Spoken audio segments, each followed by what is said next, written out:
If you've been thinking about getting serious with your money, like actually serious, now's the time. The Motley Fool is offering new members 50% off their iconic stock recommendation service, Stock Advisor. This is the same service that's crushed the market with recommendations that have returned 1,057% since inception, compared to the S&P 500's 180% over that same period. This isn't guesswork. The Motley Fool has a track record of finding companies before they become household names. So if you want to invest smarter and you like saving money while doing it, go to fool.com/listen to claim your 50% off discount off a 1-year term of Stock Advisor. Again, that's fool.com/listen. Returns of 1,057% are from the Motley Fool's product Stock Advisor and measured against S&P 500 returns of 180% as of July 10th, 2025. Past performance is not an indicator of future results. All investing involves a risk of loss. Individual investment results may vary. Wow, it's hot. How long is he going to be? I've no idea. When Uncle Marcus gets busy with that cine camera, there's no telling. I'm afraid my brother takes his hobbies very seriously. You can't rush him. At least we could try. Buck up, Marcus. Do you want us all to die of sunstroke? Shan't be long now. When I say action, I want you to walk about, admire the ruins. You stand there grinning, it might as well be a still photograph. I wish it were. Then we could get a move on. Where are we, anyway? Well, this is Pompeii, isn't it? I know that, fathead. I mean, which bit is this? Oh, hang on. Let's look in the guidebook. Ah, here we are. The Street of Tombs, Site 39. 3 stars. The house of Aulus Lepidus, the poisoner. Oh, sorry, did I say something I shouldn't? No, it's all right. It's nothing. Leave this to me. You haven't known us very long, George, but since we all met on the ship, you and Marjorie have become good friends, so it's only fair to explain. We decided to take this cruise because we all wanted to get away from England for a while. You see, we come from a small village called Silbury Cross. Yes, Marjorie told me. But I don't expect she told you that in Silbury Cross there's a criminal lunatic who goes around poisoning people for fun. What? Don't, please. Right. Are you ready? Look as if you're enjoying yourselves. Action!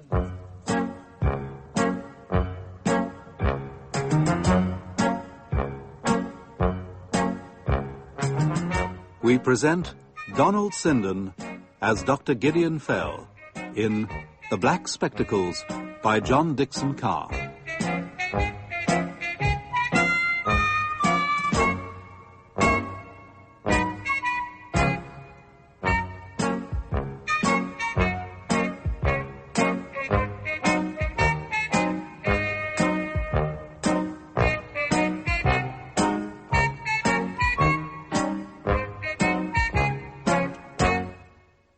Extracts from notes made by me, Gideon Fell, on August the 10th, 1938, concerning the mystery at Silbury Cross. I had already heard something of the matter when Chief Superintendent Hatley called to see me at Adelphi Terrace. The Chief Constable, Major Crowe, has asked for assistance. Apparently the local chaps haven't reached any definite conclusion. The trouble is, the outbreak of poisoning happened 3 months ago, so the trail's pretty cold. But since the Chesney party got back from their Mediterranean cruise, things have turned nasty. Anonymous letters, messages scrawled on walls, that sort of thing. Yeah, I know. The villagers think one of the family was responsible. Now, tell me, how many people have been poisoned? 3 children and an 18-year-old girl, all dosed with strychnine. One of the children died. As for the others, it was touch and go for a while, but they recovered. Was there any connection with the Chesney family? Well, Marjorie was particularly fond of the boy who died, 8-year-old Frankie Dale. His death nearly drove her into a nervous breakdown. That was the principal reason for their trip abroad. Yes, I know that too. Oh, really? Would you mind telling me how? Well, a few days ago I received a letter from Marcus Chesney, the head of the family. I know him slightly. We have a mutual friend. I believe he has rather a splendid house. He does. It's called Bellegarde, named after a peach. He's got 1/2 acre of glass houses and grows prize peaches for the luxury market. Marjorie Wills is his niece, the daughter of his late sister. A nice girl, I believe, though she's got a bit of a temper. He also has a brother, Dr. Joseph Chesney, but he doesn't live at Bellegarde. He has his own house and consulting rooms at the other end of the village. Who else was in the cruise party? An old school friend of Marcus, a retired professor named Ingram. He lives in a small cottage on the Bellegarde estate. Well, in his letter, Marcus mentions a Mr. Harding. Ah, now, George Harding wasn't one of the Silbury Cross party. They met him on the cruise. He and Marjorie took to one another at once. It soon turned into a romance, and now they're officially engaged with Marcus's blessing. Yes, he says as much in his letter. But since their return... They hoped that by the time they got back, the trouble would have blown over. But it hadn't. Far from it. The village has made up its mind that Marjorie was responsible for the poisonings. They're all up in arms, demanding she should be arrested, although there isn't a shred of evidence. Yes, Marcus wants me to clear her name. And Major Crow wants me to find the poisoner. Which would seem to indicate a certain amount of teamwork. When do we start? I should be able to get away early this evening. Even so, Silbury Cross took some time to find. A thick fog reduced our progress to a steady crawl. When we finally reached the local police station, it was nearly 11:30. Major Crow, I must apologise for keeping you waiting, but visibility was practically nil. And in these narrow country lanes... Well, it can't be helped. At least you're here now. Dr. Fell, I take it you're acquainted with the relevant facts about Chesney's family and friends? Oh, yes. Although we don't have much information about the people who work at Bellegarde. The household staff, the gardeners, and so on. They all live in the village, I believe. That's right. They come into work every morning. Apart from Walter Emmett, that is. Emmett? The manager of the estate, in charge of the glass houses and the marketing. He's a decent chap. Worked at Bellegarde since he was a lad. He's not married, so he lives in case of a sudden frost or a violent storm. He likes to be on hand so he can cope with serious emergencies. But not as serious as the emergency we have to investigate. What can you tell us about this outbreak of poisoning? Where did it begin? In Mrs. Terry's shop. A sweet shop, newsagent, tobacconist. She's a good soul, very obliging. Of course, the tragedy upset her very much, but nobody blames her. It's not her fault if some lunatic doses chocolate creams with strychnine. You mean someone went in and deliberately... introduced poisoned sweets among the ones on display? Yes, I'm afraid so. How were they displayed? In a glass case? On top of the counter were two open boxes. One of chocolate caramels, the other chocolate creams. If you wanted something from one of the shelves behind the counter, Mrs. Terry would climb a pair of steps to fetch it. Now, while her back was turned, it would be easy to drop the chocolates you'd already poisoned into the open box. And when do you think this took place? Friday, May 27th. We could be fairly certain of that because Thursdays, being market day, are always busy, and she'd nearly sold out of chocolate creams. She had to put out a new box first thing on Friday morning, and there were no reports of any illnesses on the Thursday night. So the poisoned sweets must have been planted sometime on the Friday. I don't suppose you have a list of the customers who visited the shop on that particular day? We've done our homework. Sergeant Harris has the names. I warn you, it's a long list. Any members of the Chesney household? Yes. Marcus Chesney went in for cigarettes. Dr. Joe Chesney bought some pipe tobacco. And neither Professor Ingram nor Walter Emmett went in. How about Marjorie Wills? I was just coming to that. She'd been to the grocer's, where she happened to see young Frankie Dale. Now, according to another customer, she said, "Frankie, will you run down to Mrs. Terry and buy me some chocolate creams?" And she gave him the money. He ran all the way there and back, and when he gave her the sweets, she said, "They're for you. It's a thank you for sorting out that muddle over our Sunday paper last weekend." Frankie always delivered their newspapers. What about the other children? There were two others, I believe. Well, just before the shop closed, Doris Carter, who works as a nursery maid for the Andersons, came in with their two children and bought some chocolate creams. After supper, the children were allowed one each and complained that they tasted bitter. Now, when Doris tried one herself, she decided they'd gone bad and put them aside to take back the next day. That night, all three were violently ill. But they recovered, thank God. Tell me about the boy Frankie. Well, unfortunately, he wasn't so particular. He wolfed the lot. The cramps started about an hour later, and he died in terrible pain at 10:30 that night. Poor little devil. How about the Andersons' chocolates? Were they sent away for examination? Naturally. They'd been carefully injected with strychnine through a hypodermic syringe. The needle marks were almost invisible. But where would Marjorie have got a hypodermic, let alone a quantity of strychnine? She's very friendly with Dr. Joe. Always in and out of his house. He does keep strychnine in his surgery, and he might have left a few grains lying around. Well, as I say, Since they all got back from their trip abroad, local feelings have been running wild. They know Marjorie gave the lad chocolates, and they're out for blood. Yes, Marcus wrote to me the other day, asking for help and advice. He says they're threatening to smash up his greenhouses. He marched in here demanding instant results. If we couldn't solve the mystery, he'd do it for us. Then he began asking a lot of silly questions. What sort of questions? Oh, he wanted to know the exact size of the chocolate boxes on Mrs. Terry's counter. When I said I didn't know, he told me I lacked the power of observation, like everyone else. Yes, that's one of his pet theories. He says most people are incapable of describing what they see. In fact, he's challenged me to... Come in. Excuse me, sir. Telephone call from Dr. Chesney. He must speak to you right away. Right. Back in a moment, gentlemen. He wasn't gone very long, but by the time he came back, his manner had changed. His face was very grave. Sorry to have kept you waiting, but I'm afraid the situation has developed dramatically. Joe Chesney tells me that his brother Marcus is dead. Marcus? Apparently poisoned with cyanide. And, well, I can scarcely believe this myself, but... Go on. He also says 3 people watched Marcus being poisoned, right in front of them. But not one of them can say what happened.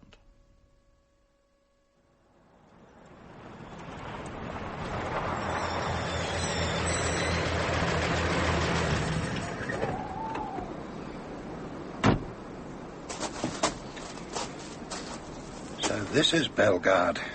Quite impressive. No lights at the front of the house. There's a blaze of light across the lawn, over to the left. Ah, that'll be the music room. The French windows must be open. Come on.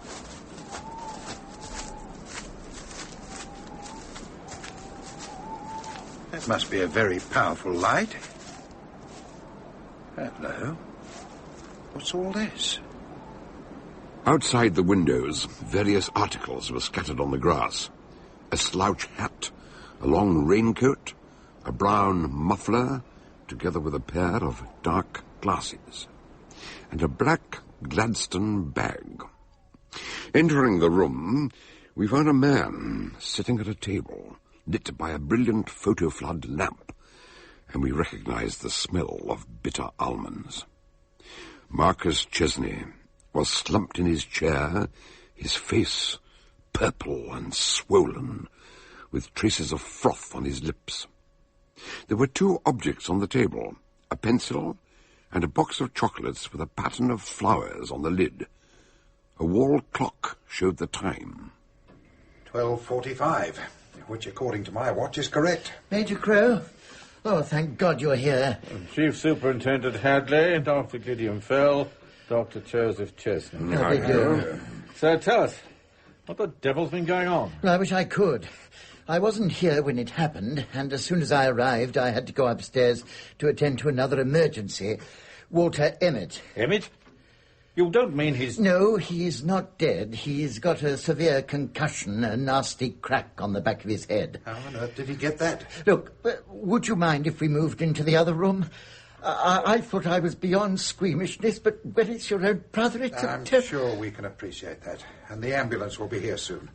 After you, Doctor. We followed him through a curtained arch into the connecting room.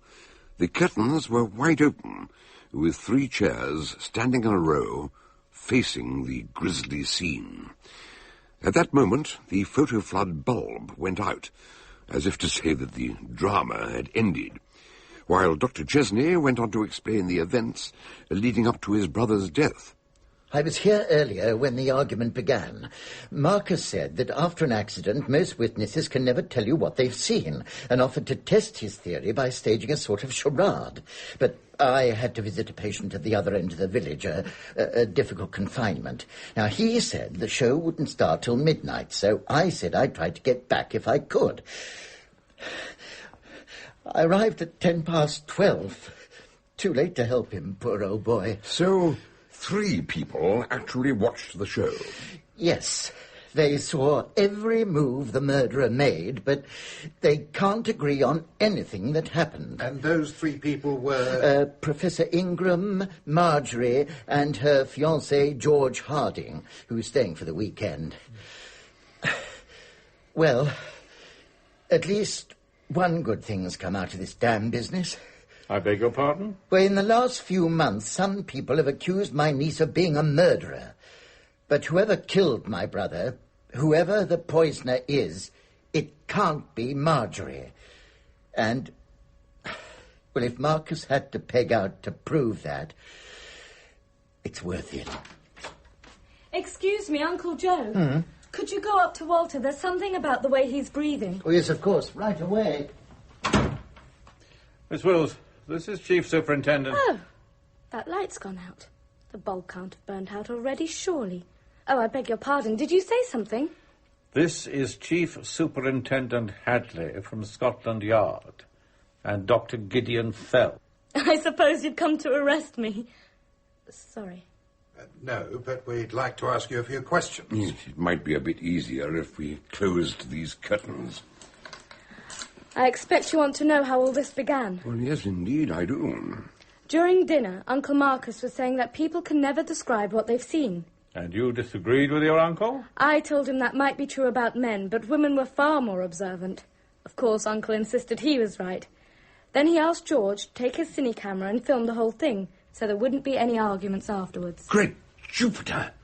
Do you mean to say that you've got it all on film? Yes. That's why he used a photo flood lamp. So as soon as we get the film processed... Now, one moment. Now, we know you and Mr. Harding and the Professor made up the audience. And what about the gentleman who got bashed over the head? Walter was Uncle's assistant. He was supposed to be the other actor in the show, though we didn't know that. He came in dressed in some old clothes and... What time was this? Well, we took our places at about 5 to 12. The curtains were closed like they are now. Then Uncle came through and gave us a little lecture. Our half of the room had to be in total darkness and we mustn't speak during the show. Then he opened the curtains and sat down at the table and then... Go on. On the table, there was a box of chocolates, a pen and a pencil. He picked up the pencil, then the pen, and pretended to write. Then the French windows opened and that horrible man came in. Can you describe his appearance? George says he looked like the bogeyman, and he did. He had a slouch hat and a long raincoat with the collar turned up and a muffler around his face. He wore black glasses, and he was carrying a black bag, which he put down on the table. Uncle said, "You've done now what you did before. What other things will you do?" And the bogeyman produced a pillbox and shook out a green capsule, the kind they used to give children castor oil. And he tipped back Uncle's head and forced the pill down his throat. It was horrible. Then he picked up his bag and went out. Uncle just sat there fidgeting with the pen and pencil. Then suddenly he flopped forward onto his face. But that wasn't how we found him. Oh, no. He got up and bowed and closed the curtains. We waited for something else to happen. But then he turned the lights on and came in with a piece of paper saying we had to answer some questions. Did you ask him any questions? The professor said, "Who was your weird companion?" Uncle laughed and said that was Walter. He helped me plan it. Then he called, "All right, Walter, you can come in now." But there was no answer. We found Walter outside the French windows, with blood trickling from his mouth. He'd been unconscious for some time. So the bogeyman wasn't Walter after all, and that was when Uncle Marcus collapsed. Marjorie! My God, what have you been saying to her? Hasn't she suffered enough? George Harding's outburst was cut short by the arrival of an ambulance to collect the body, and Marjorie went up to her room to lie down. While the police procedures were carried out, Hadley and I began our own investigations, finishing up in the library, where Major Crow introduced us to Professor Ingram. How do you do? I was about to say this is a great pleasure, Dr. Fell, but under these circumstances, well, you know what I mean. I do indeed, yes. We're sorry to intrude on you at a time like this. We have a job to do. I'm sure you both understand that. Of course. We're only too anxious to help. Well, in that case, Mr. Harding, perhaps I might begin by asking how long you've known Miss Wills. Well, actually, it's very strange because we only met a few weeks ago on the ship. But I feel as if I'd always known her. I suppose it was a case of love at first sight for both of us. Oh, congratulations. And I'm told you filmed the observation test this evening. That's right. Mr. Chesney asked me to do it, and I said I'd be happy to oblige. And the film still in the camera? I've got it here. I expect you want to take a look at it. We certainly do. We'll have it processed as soon as possible. I'll get my men onto it. And Mr. Watkins, our local chemist, is a cinefilm enthusiast. He'll see to it. Mr. Harding, may I? Of course. Here you are. Meanwhile, what can you tell us about the actual performance? Well, I was concentrating on the camera, keeping it focused. But I've got a pretty good eye for details. In my line of business, we have to... What exactly is your business, Mr. Harding? I'm a research chemist, working on a new method of electroplating. It's very interesting. Well, since you have an eye for details, and since we know Walter Emmett did not take part in the performance, what can you tell us about the appearance of the so-called bogeyman? Ah, that's tricky. He was heavily disguised. But nothing about him that struck you as familiar? No, not really. Professor, did he remind you of anyone? I'm afraid not. Yes, he must have been one of the household. What on earth makes you say that? Because he knew what he had to wear and what he had to do. Otherwise, Marcus would have realized right away that something was wrong. I can only assume that someone overheard Marcus and Emmett earlier, when they were making their plans. You mean one of the family circle? But that's impossible. Tonight, George and Marjorie and I were all watching the show. And Joe was out seeing one of his patients. But you were all in total darkness. One of you could have slipped out and taken Emmett's place, and returned before the performance ended. When you say one of us, since George was fully occupied with the cine camera at the time, and obviously couldn't have been Marjorie, am I to understand that you're accusing me of murder? At present, we're not accusing anybody, but... Perhaps you can enlighten us upon another point. Marjorie says there were some objects on the table. A box of chocolates, a pen, and a pencil. When we arrived, the pencil and the chocolates were still in place, but there was no sign of a pen. Did Marcus use a pen? Yes. First he used the pencil, then the pen. I don't think so. It had a pointed end like a nib, but it was too thin for a pen. In fact, it looked more like one of those poisoned darts that savages use, with a blowpipe. Oh, for heaven's sake! Why not? It's just the sort of thing Marcus would do to fool us. But there was also a serious purpose to the whole business. It wasn't just an observation test. It was to demonstrate how the chocolates in the sweet shop could have been poisoned without anybody noticing. Did he tell you that? No, but he dropped a hint. Before we went into the music room, I drew him aside and asked him what he was up to. And he said, watch carefully, because you might see how the chocolates were poisoned, though I bet you won't spot it. Oh, yes, I know all about that. What do you mean? Well, I know how it was done. It was very simple. Sorry to trouble you, sir. Yes, what is it, Sergeant? Miss Wills is here. She's feeling better and she'd like to join you, if that's all right. By all means. Come here, Miss Wells. Thank you. I'm sorry I was so stupid. I'll be fine now. One other thing, sir. I'd appreciate a private word, if you can spare it, innit? Very well. What is it, Harris? Sit down, my dear. Now, do you feel sufficiently recovered to answer a few more questions? Look here, is this really necessary? She's had a terrible shock. Marcus Chesney had prepared a list of questions which he intended to put to you. It was still in his pocket, and it might help us considerably if you'd try to answer those questions now. I'm sure we shall do our best. Thank you. The first question. At what time did the performance begin? Midnight. Yes, it was about midnight. In fact, it was 1 minute before midnight. I made a particular note of the time. You mean you looked at your watch? Oh, no, we were in pitch darkness, but I could see the clock on the wall behind Marcus. So could I, and I still say it was midnight. Of course, the clock could have been wrong. It wasn't. I checked that when we arrived. Yeah, but Marcus might have put the clock forward or back while the curtains were closed. That could have been another of his little tricks. No, it couldn't. You can't alter the time on that clock. Somebody broke the little spindle that turns the hands. It's never been mended.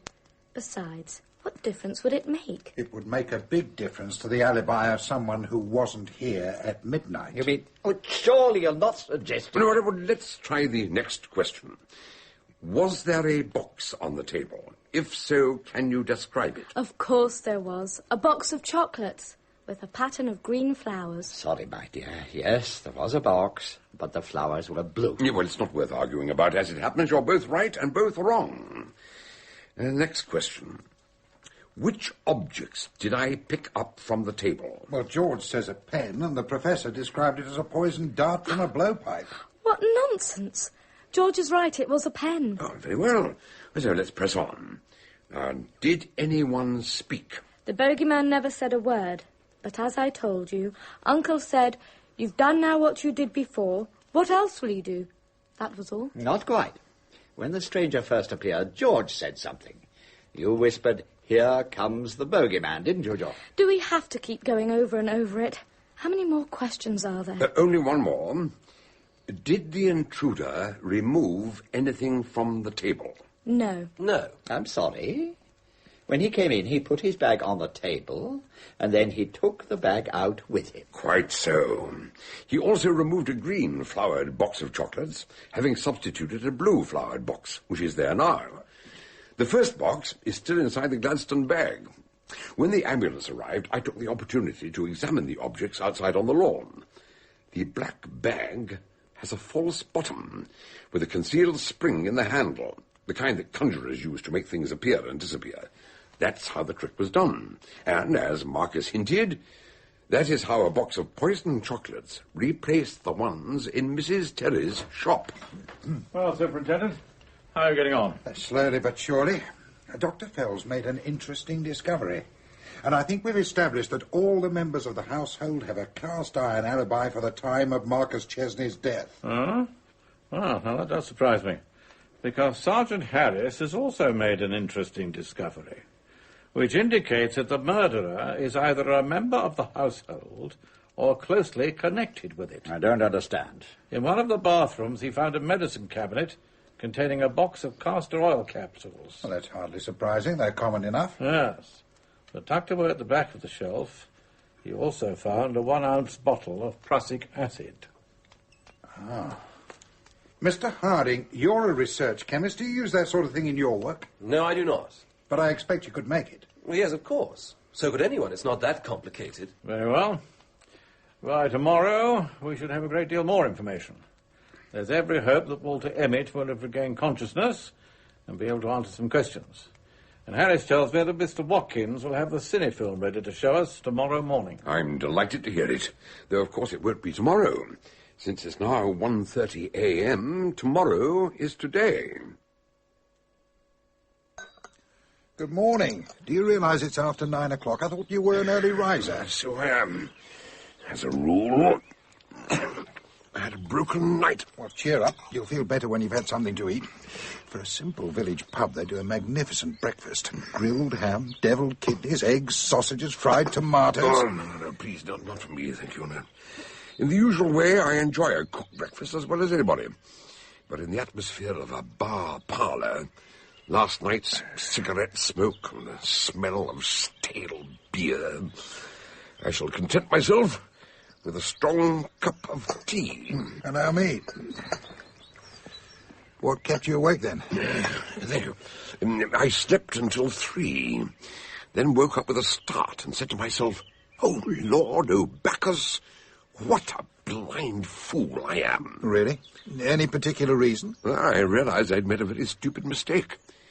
Consider a box of chocolates, a large box of chocolates. What do we expect to find in it? Chocolates? Oh, please. As a general rule, they have more than one layer, don't they? 2 at least, or even 3. Yes, I suppose so. What about it? We've been imagining that someone slipped the poisoned chocolates into an open box on Mrs. Terry's counter. But we know now that it wasn't like that. Our murderer replaced one box with another. So, what was to stop him putting the poisoned chocolates into the 2nd or 3rd layer? Which means that they could have been in the shop for several days before anyone reached the ones that had been doctored. Whenever the poisoner took them into the shop, I'll lay you odds it was well before the fatal 27th of May. Oh, thanks very much. You realise that leaves us worse off than we were before. Now we have no idea when the murderer went into the shop, except that it wasn't the one day the police have been concentrating on. True, yes, up to a point. But we are not worse off than before. This could lead us to the answer. How? We know that our murderer must have gone in with a large Gladstone bag, similar to the one that Marcus used in his performance. Now, hang on. We still don't know how the dickens Marcus got hold of a thing like that. By mail order, I imagine, from one of those firms selling magic paraphernalia. It's simple enough. But since we are pretty sure that the murderer was someone known to Mrs. Terry, it would have aroused her curiosity if he'd placed a large black bag on the counter. She'd say, "Going away somewhere, sir, are we? Off to London, are we?" And even if she didn't say it, the incident would stick in her mind.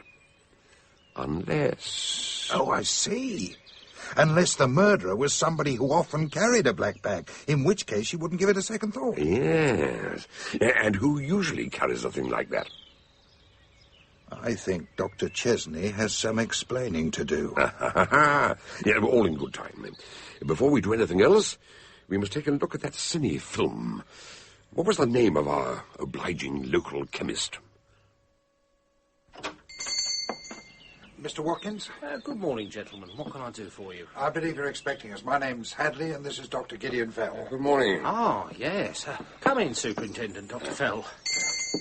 And is the film ready to be seen? I hope you're not about to tell us that the young man with the camera left the lens cap on. Oh, no, nothing like that.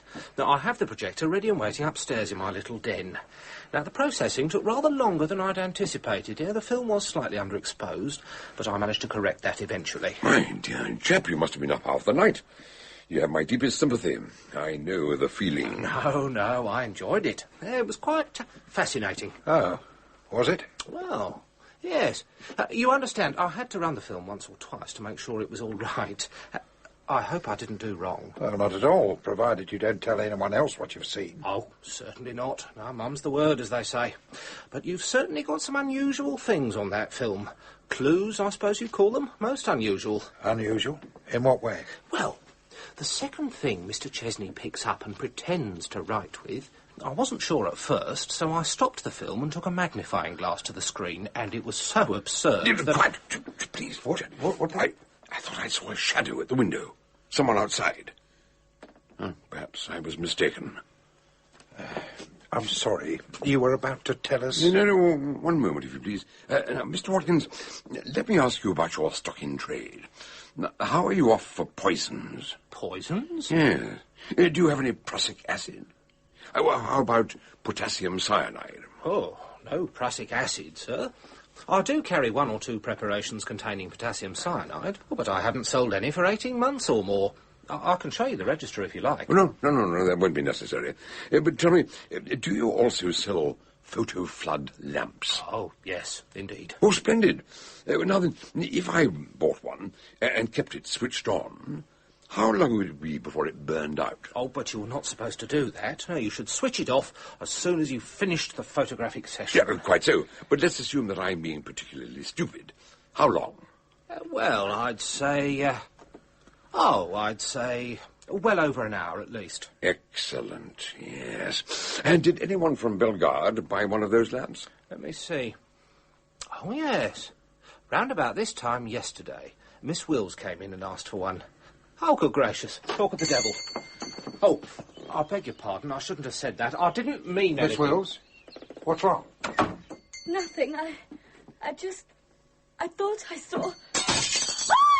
Oh, my front door. Half brick. Stand back, please. My dear, are you all right? Mr. Watkins, can we have a chair? Don't bother. I'm not hurt. And I should be used to it by now. They all hate me. Here you are, if you care to sit down. Now, take deep breaths. Everything's all right now. All right. Look at that broken glass. I mean, why did they have to smash my front door? It's not as if I've done anything to deserve it. What do you mean? You think I have? Now, steady now. Deep breaths. No luck. Whoever it was, he legged it. I'm sorry. I should have known better than to... Well, perhaps you could tell us why you're here. I had to come and find you. Major Crow's at Bellegarde. He wants to see you right away. Why? What's happened? Something so terrible. Walter Emmett. Poor Walter. He's dead. I'm very sorry. I suppose the concussion was more serious than anybody... No, you don't understand. Uncle Joe says someone must have gone into his room during the night with a hypodermic full of prussic acid and injected it into his arm. I've met the powers of hell before now, but never when they moved with such deliberate and thoughtful care. One thing I don't understand. The Major knew we were here. Why didn't he telephone instead of... He tried. I mean, he asked me to phone you, but this line must be out of order. Well, could you try your phone, Mr. Watkins? Yeah, of course. Miss Wills, I'm so very sorry.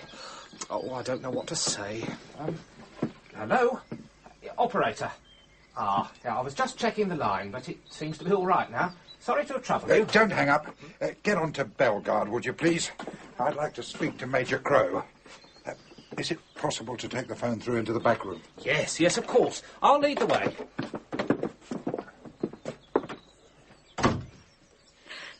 It's so awful. Yes, I know, but try not to upset yourself. I can't help it.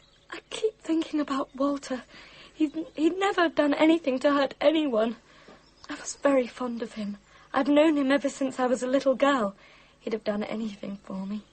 Last night, Uncle Joe said that this morning he'd be able to speak and tell us what happened. And now, why should anyone want to kill Walter? I think you've just answered your own question. Oh, yes, I see. And everything used to be so wonderful. We thought that things were going so well from that first day in London when I met George and we fell in love. It was just... Just a minute. Did you say you met him in London? Damn. I'm such a fool. Oh, what does it matter? Why shouldn't you know? I can tell you the whole story now. Last night George said he felt as if he'd known you for a long time.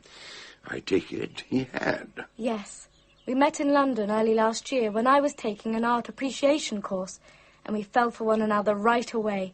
I didn't tell Uncle Marcus because I knew he wouldn't approve, but when George asked me to marry him, I thought if Uncle found out we'd been meeting secretly, there'd be a terrible ruction.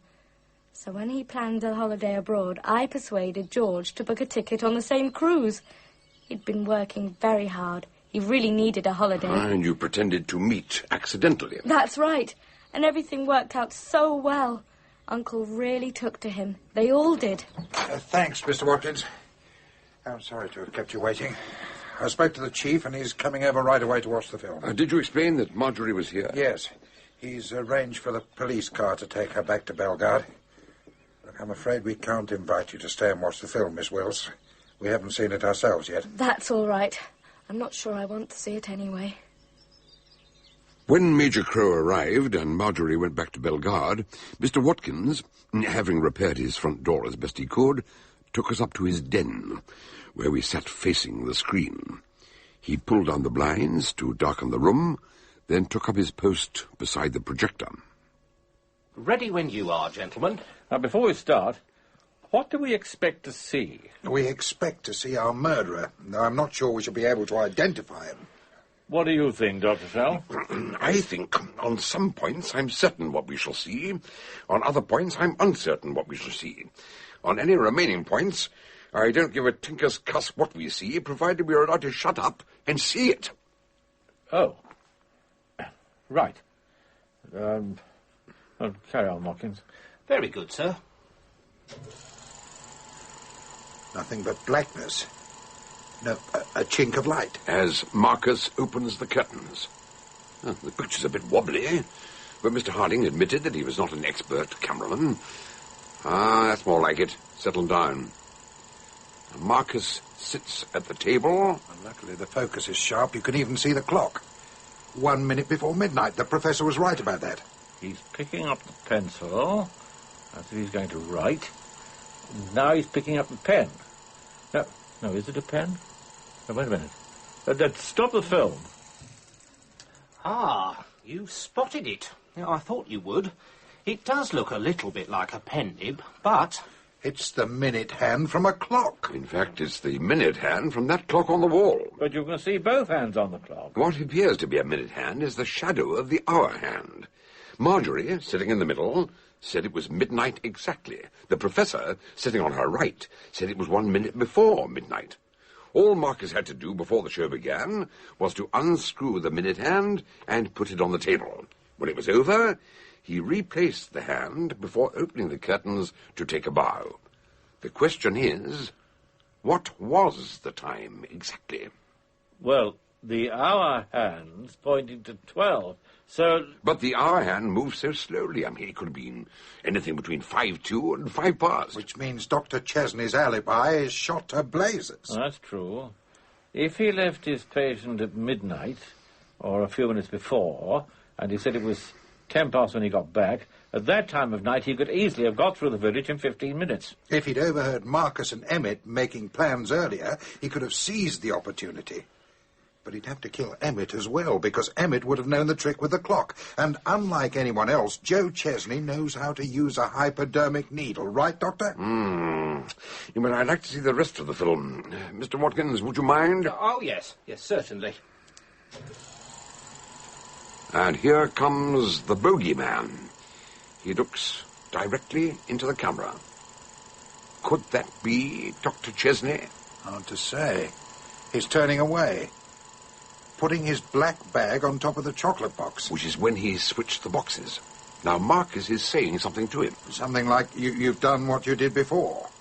And now he's taking out the pill box, tilting back Marcus's head, giving him the capsule. Now he's going out, and that's the end of it.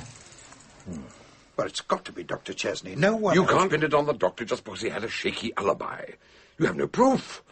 And what motive did he have to kill his brother? Marcus was a rich man. I dare say the estate will pass to his immediate family, right, Major? I believe so, yes. Well, thanks for your help, Watkins. And if you ever breathe a word of anything you've seen or heard in this room, I shall personally come round here and break your neck. Understood? Oh, yes, Major. Mum is definitely the... Right, I asked my driver to come and pick us up. The car should be waiting down below.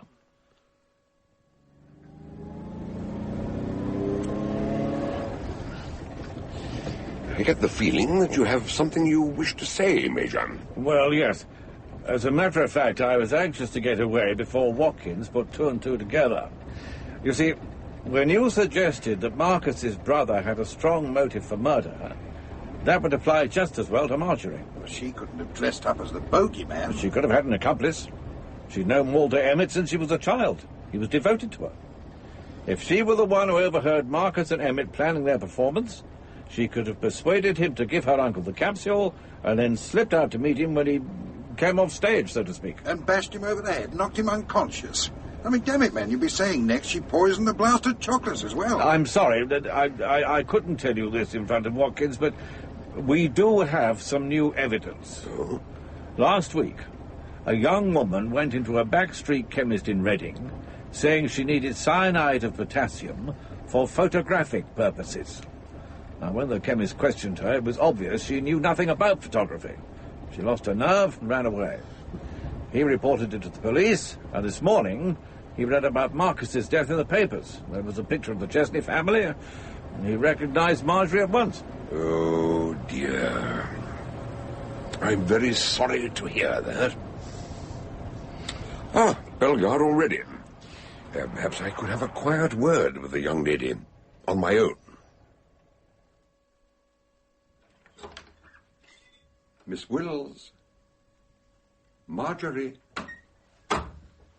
I'm sorry to creep up on you like this, but it's necessary for us to have a conversation. Oh, you startled me. Yes, I was afraid so. That's why you didn't phone Mr. Watkins. You never use a telephone, do you? But you're a very skillful lip reader. How did you find out? Now, the first time we met, it struck me as odd that you didn't hear something that Major Crowe said to you. And I'm afraid I was rather suspicious when Mr. Watkins' telephone was out of order. I manage very well as a rule. Most people never guess. I'm not ashamed of my deafness, but I don't see any reason to go around proclaiming the fact. It doesn't make any difference, does it? No. It might even be helpful. But I really came to ask you something else. Could you tell me why you went to Reading and tried to buy some poison? I thought no one knew. But when he started asking questions, I lost my head and ran out. Yes, but I still don't know why you wanted it. It was because I wanted to kill myself. Ah. And why would you want to do that? Can you imagine what it's like? Living under the strain of being suspected of murder, hated by everyone, accused of killing the boy, expecting to be arrested every day, only there wasn't enough evidence. But surely when you went away on holiday... Yes, I was happy then, for a while. But when we came back, it was worse than ever. No, I didn't mean that. I meant George had been welcomed into the family circle. You're going to be married. You've got everything to live for. I'm not sure it will ever happen. Frankie, Uncle Marcus, and now Walter. It seems as if there's some terrible curse on the people I love. George might change his mind, and I wouldn't blame him if he did. Mr. Harding. Sorry. I know I shouldn't have listened at the door, but thank God I did. Marjorie, my dearest, don't you understand? I love you. I love you with all my heart, and I don't care what anyone says. I want to marry you. Mr. Harding, I understand how you feel, but under the circumstances, I must ask you to be patient. I can't. Marry me, darling. We'll get a special license tomorrow. Realizing that it would be tactful to leave them together, I went out into the garden to join Hadley and Major Crow. It's good to be outdoors, enjoying the sunshine, away from possible eavesdroppers. Certainly. Little daylight in our problems, they'll soon resolve themselves. You think so? Of course. We've got a clear case at last. The girl was our chief suspect right from the start, only we never had a motive. But now it's staring us in the face. According to the terms of her uncle's will, she's going to be very wealthy. Well, as you said, that also applies to her Uncle Joe. Oh, the estate will be divided between them, I know that. But everything points to the girl as the guilty party. She killed the paper boy and damn near polished off 3 more the same way. Wholesale poisoning, with no motive whatever? But there could have been a very clear motive. I don't follow you. If it hadn't been for the sweet shop poisoning, she'd have been an obvious suspect when her uncle died. But if she'd already established a maniac poisoner in the village, it might have deflected our suspicions. And now we know she went to buy some more poison. That suicide story is just eyewash. Well, we know she tried to buy poison. We also know she failed. So how did she get hold of prussic acid, let alone strychnine? Oh, her boyfriend's a research chemist. Oh, I admit Harding seems to be a pleasant young chap, but there may be more to him than meets the eye. What if he were involved right from the start? What if they planned it between them? No, you can't have it both ways. First, she commits murder in cahoots with Emmett. Then she kills Emmett and commits another murder with Harding. Now, you can't have her playing ringer, ringer, roses with every man she meets. But just now you agreed with me. You said she started poisoning as a sort of smokescreen. I said she could have done that. Anyone could have done that, including the actual murderer. So you don't believe Marjorie Wills is guilty? Absolutely right. I don't. She had no more to do with these crimes than you have. I don't understand. Well, what you must remember is the psychology of our murderer. Of all the forms of murder, poisoning is the most difficult to get away with. Now, hold on a minute. You mean the easiest, don't you? No, I mean precisely what I say. But look here, there are people dying every day, reported as natural deaths, but who knows how many of them have been poisoned? We don't know. What you say may be true. The graveyards may be full of corpses clamouring for vengeance. But hang it all, let's see some evidence before we assume your theory is valid. Well, what's your opinion, then? In my opinion, the poisoner runs a triple risk. 1, he must make sure his victim doesn't live long enough to denounce him. 2, he must prove that he had neither the opportunity to administer poison nor a reason for doing so. And finally, hardest of all, he must obtain the poison without being detected. Now I'm going to show you something. What's that? The letter sent to me last week by Marcus Chesney. Perhaps you would read the last paragraph, Hadley. Oh, thanks. All witnesses, metaphorically, wear black spectacles. Mm-hmm. They do not see what goes on the stage, still less what goes on in the audience. I expect to perform a little charade before a group of friends quite soon. If all goes well, may I invite you to come and see it at a later date. I warn you, I shall try to hoodwink you in every possible way. But I'll give you a tip.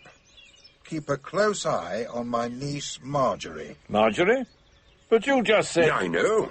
That's why I didn't show you the letter till now. I didn't want to mislead you. But there's a clue in there which... here he is. The very man I've been waiting for. Mr. Watkins. Watkins? You don't mean he's the... Oh, no, certainly not. I invited him to come and give us another film show. Miss Wills, gentlemen, it seemed right and proper that those of you most deeply concerned should have the opportunity to see this film. Now, Mr. Watkins has kindly set up the projector, so... I told you, I'm not sure I want to see it. Nevertheless, I think you should. It may help us a great deal. It may even help you. We want to establish who the bogeyman really was. Now, watch closely, and you may see who killed Mr. Chesney. You mean something might give him away? Perhaps. Of course, if you have any objection. No, not at all. In fact, I'd like to see it. How about you, Mr. Harding? Any objection? Well, I was behind the camera, so I know what's in it.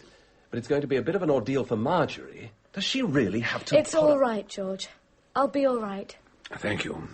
Very well, Mr. Watkins. Let's begin. Very good, Dr. Fell. Lights out, please. Here we go. Mr. Chesney sits at the table and picks up the pencil. And now... Good Lord. And I thought it was a blowpipe dart. Now, never mind. Now, concentrate on the intruder, who is about to... Yes, here he comes. Now, take a good look. Who is it? Walter. It's got to be the way he moves, the way he stands. That's Walter. It just is. She's right. But it can't be Walter.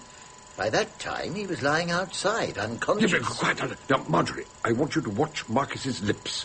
He's about to say something. Tell us what he says. He says, I do not love thee, Dr. Fell. The reason why I cannot... What the devil? I tell you, it's a trick. Yes, Marcus's last trick. A little joke at my expense. Stop the film, please. Lights on. I don't understand. He never said that. Of course he didn't. Therefore, this isn't the film of what you saw last night. And therefore, the murderer is the person who gave us this film. Excuse me, back in a minute. No, you don't. What did you do to him? Well, nothing. As soon as I grabbed him, he fainted. Sheer terror. He knew it was all up. Come in, Sergeant. Take him away. Good morning, Hadley. So you decided to have a lie-in today? I lay awake for a long time last night. There are a few points I'm not quite clear about. Oh, my dear chap, you astonish me. Yesterday morning, at this very table, you said it must have been a doctor who dumped that trick bag on Mrs. Terry's counter. No, I beg your pardon. You said that. There are other people who go around carrying luggage. Tourists, for instance. Strangers to Silbury Cross, like George Harding. Anyway, he was the only possible suspect. Would you mind explaining that? Well, Marcus even gave us a clue.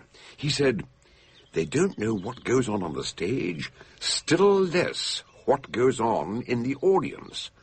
Meaning that there could be trickery among the audience, too. In other words, one of the three spectators could be in... Exactly. One of them might change places with Emmett and appear in the film. There was a short period of darkness before and after the show when the curtains were closed, long enough for Harding to slip out, put on a costume, while Emmett took over the camera. Impossible. During the show, the professor heard George say, "Shh, here comes the bogeyman." Yeah, he heard Emmett say it in a whisper. And since he was holding the cine camera, the professor assumed it was George. But it was Emmett we saw in the film. That version was shot much earlier, when the rest of the household were out of the way. Which is why the photo flood burned out. It was used twice. So where's the film Emmett took during the show? But let me explain. The scene was shot twice. First, for what we might call the dress rehearsal, with Emmett as the bogeyman. Then, during the actual performance, when Emmett and Harding changed places, Emmett held the camera. But we've never seen that version on film. No. Harding made sure the lens cap was left on, so the rest of the film is blank. As soon as the show was over, while Harding was tearing off his disguise, Emmett slipped out as arranged, whereupon Harding coshed him and resumed his post indoors with the camera before the lights were switched on. Do you mean to say Harding planned all that months ago, before the Mediterranean cruise? Oh, no, not at all, no. Although as soon as he realized Marjorie was an heiress, he decided to kill Marcus and marry her for her inheritance. Unknown to Marjorie, he paid his first visit to Silbury Cross to establish the mysterious poisoner and lay the smokescreen. How he planned to finish Marcus off, we'll never know, because last week, like a gift from the gods, he got his big chance when Marcus asked him secretly to help him with the show. Marcus set up his own murder without knowing it? I'm afraid so. I don't think Harding meant to implicate Marjorie. He wanted her money. He didn't want her tried for murder. But by then he realized that her passion had begun to cool. Do you think she suspected him? I think she saw a glimpse of his true character. Perhaps that's why she contemplated suicide. He sensed the change in her and tried to stampede her into marriage, without success. Well, she's free of him at last. What do you think she'll do? My guess is that she and Dr. Joe will put Bellegarde on the market. A lovely house, but it holds too many unhappy memories. I hope she'll make a fresh start and build herself a new life. I think she deserves it. Breakfast at last. This morning I ordered the entire menu with 2 eggs and extra fried bread. I think I deserve it.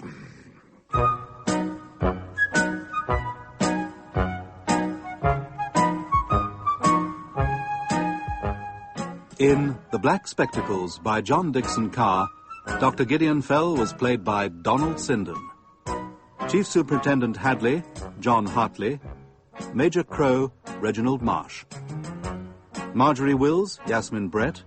George Harding, Andrew Wincott. Dr. Joseph Chesney, James Taylor. Professor Ingram, Colin Pinney. Mr. Watkins, Christopher Wright. Sergeant Harris, Nick Ash. The Black Spectacles was dramatized for radio by Peter Ling and directed by Enid Williams.